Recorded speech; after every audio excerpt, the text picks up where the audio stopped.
The confusing word series, part 6. Here is the word is sometimes. যখন সাম আর টাইমের মাঝে কোনো গ্যাপ থাকবে না আর শেষে এস থাকবে তখনই সেটা হয়ে যাবে একটা অ্যাডভার্ব। এর অর্থ common. The sentence of this word is the monk sometimes visit the place.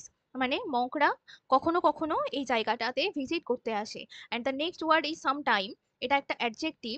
এর মানে এনি টাইম। আমরা উপরের সেন্টেন্সে দেখতে পাবো যে ভিজিট একটা ভার্ব, আর ভার্বের আগে সবসময় আমরা অ্যাডভার্ব বসাই, তাই ওখানে সামটাইমসটা কিন্তু একটা অ্যাডভার্ব হয়ে যাচ্ছে। আর এখানে সামটাইমটা একটা অ্যাডজেক্টিভ। তার কারণ এখানে নেক্সট সেন্টেন্সে দেখো, I will meet you sometime next month. মানে আমি তোমার সাথে পরের মাসে যে কোনো সময় দেখা করে নেব। এখানে নেক্সট মান্থটা একটা নাউন, আর নাউনের আগে আমরা সবসময় অ্যাডজেক্টিভ বসাই।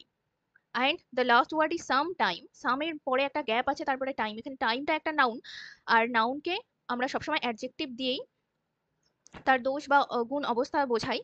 আর এখানে এটা একটা সময়কে বোঝাচ্ছে, মানে কিছু সময়। এই সাম টাইম মানে কিছু সময়। The sentence of this word is please call me after some time. মানে আমাকে ফোন করো কিছু সময় পরে।